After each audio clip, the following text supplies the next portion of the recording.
जय श्री श्याम दोस्तों, आस्तिक कहानियों में आपका स्वागत है।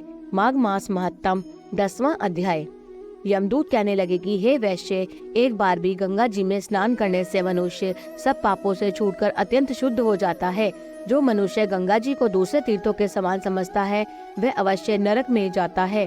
भगवान के चरणों से उत्पन्न हुई गंगा जी के पवित्र जल को श्री शिव जी अपने मस्तक में धारण करते हैं।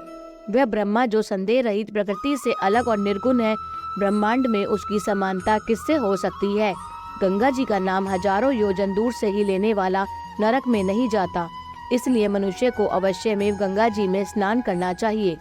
हे वैश्य, जो ब्राह्मण दान लेने का अधिकारी होकर भी दान नहीं लेता, वह आकाश के नक्षत्रों में चंद्रमा के समान है। जो कीचड़ से गऊ को निकालता है, जो रोगी की रक्षा करता है या जो गौशाला में मरता है, वह आकाश में तारा होता है।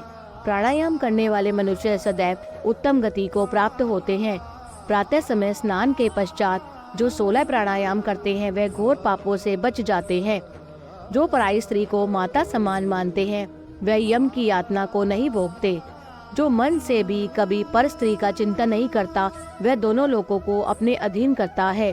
जो पराये धन को मिट्टी के समान समझता है वह स्वर्ग में जाता है।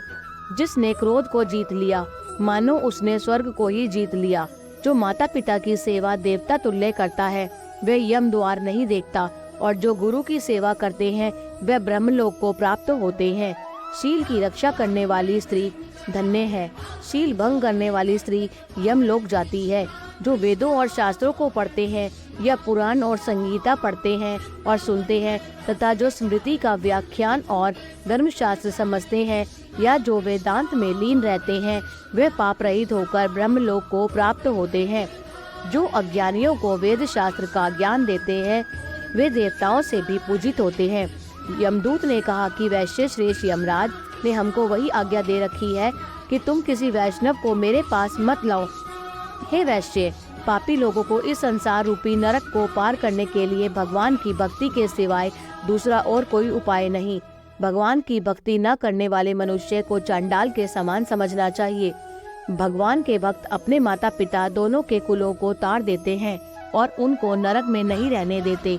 और जो मनुष्य वैष्णव का भोजन करते हैं वे भी मनुष्य भगवान की कृपा से श्रेष्ठ गति को प्राप्त होते हैं। बुद्धिमान को सदैव वैष्णव का अन्न खाना चाहिए। इससे बुद्धि पवित्र होकर मनुष्य पाप नहीं करता।